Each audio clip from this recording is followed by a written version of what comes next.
नमस्कार दोस्तों, the information में आपका स्वागत है। ये फाजिल्का को ज़िला बनने की कहानी का दूसरा एपिसोड आज हम कर रहे हैं। और इससे पहले एपिसोड में आपको संक्षिप्त में ये मैं बताया गया कि फाजिल्का को ज़िला बनाने की ज़रूरत क्यों पड़ी।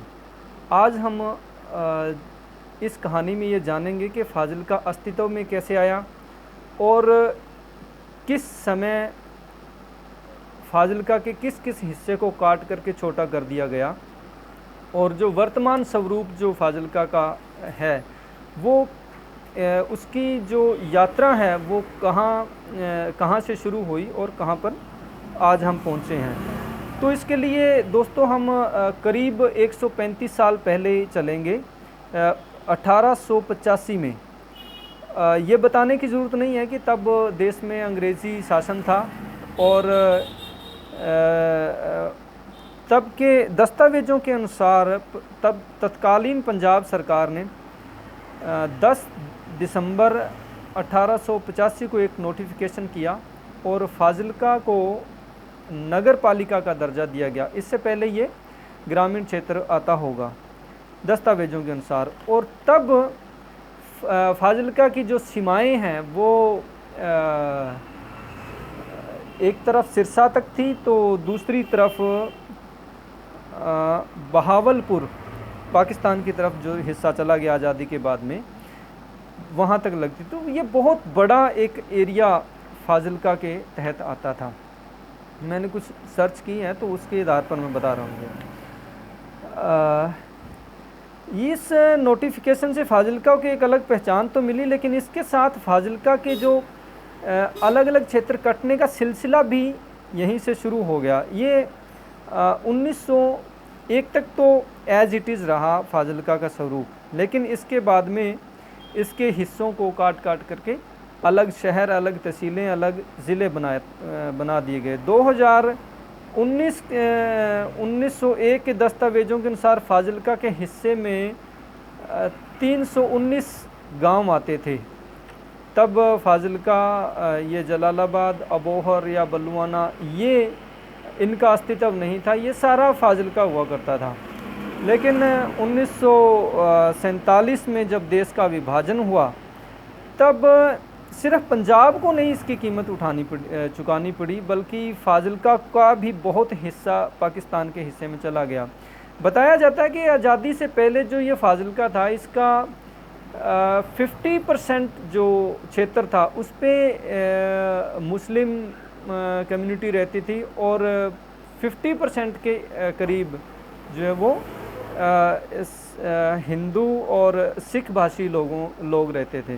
तो जो मुस्लिम कम्युनिटी का जो हिस्सा था वो आज़ादी के बाद में पाकिस्तान के हिस्से में चला गया। और कहा भी जाता है कि फाजिल्का का नाम जो है वो फजल खां वट्टू एक मुस्लिम के नाम पर रखा गया। ये कहानी थोड़ी और तरफ की है, तो ये हम किसी दूसरे दिन डिस्कस करेंगे इस बारे में। और आगे हम बताते हैं कि अच्छा, ये कटने का सिलसिला जो है इस आज़ादी के बाद में मुख्य रूप से शुरू हुआ था 1972 में।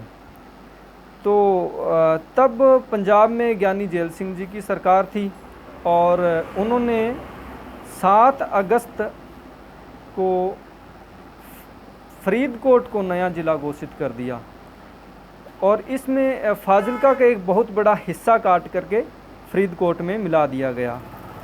इसके बाद में 14 साल बाद में 1986 में फिर पंजाब में सुरजीत सिंह बरनाला जी की सरकार बनी और उन्होंने फाजिल्का से बहुत बड़े हिस्से को काट करके अबोहर तहसील बना दी और इसी तरह उन्होंने फाजिल्का से जलालाबाद को अलग करके तहसील बना दी।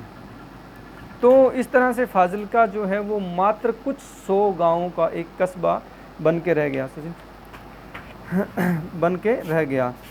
और सियासतदानों ने यहीं पर काटने का सिलसिला ख़त्म नहीं किया, बल्कि 7 नवंबर 1995 को 7 नवंबर 1995 को फिर सियासतदानों ने एक बार फाजिलका के बहुत बड़े हिस्से को काटा और श्री मुक्तसर साहिब को ज़िला बना दिया गया। दोस्तों, मैं ये इसलिए बता रहा हूँ कि फाजिलका एक बहुत बड़ा हिस्सा था, बहुत बड़ा भूभाग था जो कि फाजिलका ज़िला बनने को डिज़र्व करता था, लेकिन तत्कालीन सरकारों ने फाजिलका को बिल्कुल अनदेखा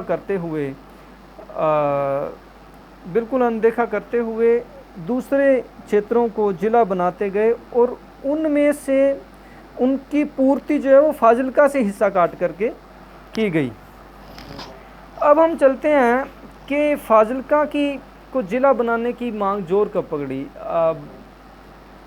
फाजिलका से जो दस्तावेज़ मिले हैं या एकत्रित जानकारी के अनुसार 1990 में ये मांग उठनी शुरू हुई और अपने स्तर पर बार एसोसिएशन फाजिलका ने ये मांग की और मांग करते रहे। लेकिन 1995 में जब तत्कालीन मुख्यमंत्री हरचरण सिंह बराड़ जी ने मोगा को ज़िला बनाया तो फाजिलका से ये स्वाभाविक मांग जो है वो जोर पकड़ने लगी। इसका कारण एक ये था कि मोगा ज़िला जो है वो फरीदकोट से अलग होकर बना था और फरीदकोट को पहले ही फाजिलका से अलग किया गया था, यानी जो हिस्सा फाजिलका से अलग हुआ उसी में से एक और ज़िला बना दिया गया। लेकिन फाजिलका की ये बात जो है, ये मांग जो है बिल्कुल अनदेखी की जाती रही, फाजिलका की तरफ कोई ध्यान नहीं दिया गया। तो ये 95 के बाद में फाजिलका के ज़िला बनाने की मांग जो है वो बहुत जोर पकड़ने लगी और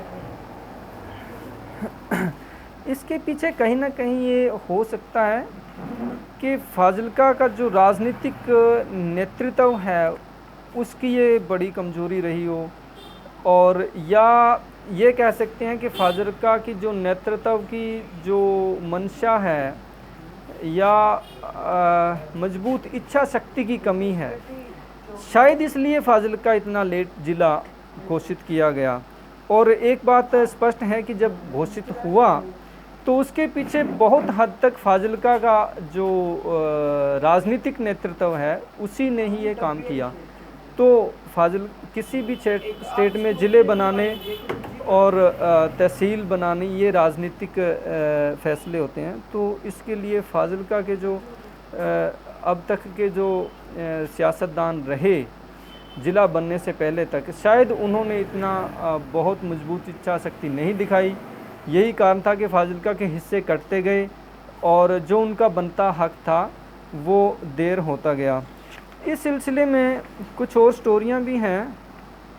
फाजिलका पर हरियाणा का भी एक मजबूत दावा रहा, उन्होंने भी फाजिलका को अपना हिस्सा बताया और कुछ गांव जो है फाजिलका ने आसफ वाला के जो शहीदी स्मारक है उसको पाने के लिए भी दिए। तो इस तरह से काफ़ी और भी स्टोरियां आएंगी, लेकिन मैं इसको पार्ट में इसलिए कर रहा हूँ ताकि आपका जो इंटरेस्ट है वो बना रहे और समय समय पर मैं ऐसी स्टोरियाँ आपको और देता रहूँगा। अगली स्टोरी में मैं आपको थोड़ा सा हिंट दे दूँ कि फाजिलका का ज़िला बनाने का जो संघर्ष है वो शुरू कैसे हुआ और उसमें समय समय पर क्या मोड़ आए, किन किन लोगों ने इसमें साथ दिया। और हो सकता है कि अगले एपिसोड में हम ये वहाँ तक पहुँच जाएं कि ये फाजिलका ज़िला किस तरह से घोषित हुआ। तो दोस्तों, आपका अपना चैनल देखते रहिए और ऐसी ही स्टोरियाँ मैं आपके लिए लाता रहूँगा। और अगर आपको ये चैनल पसंद आ रहा है, इसके कंटेंट्स पसंद आ रहे हैं तो कमेंट कीजिए, सब्सक्राइब भी कर सकते हैं। और अगर आपको पसंद नहीं भी आ रहा है तो डिसलाइक भी कर दो, कोई बात नहीं।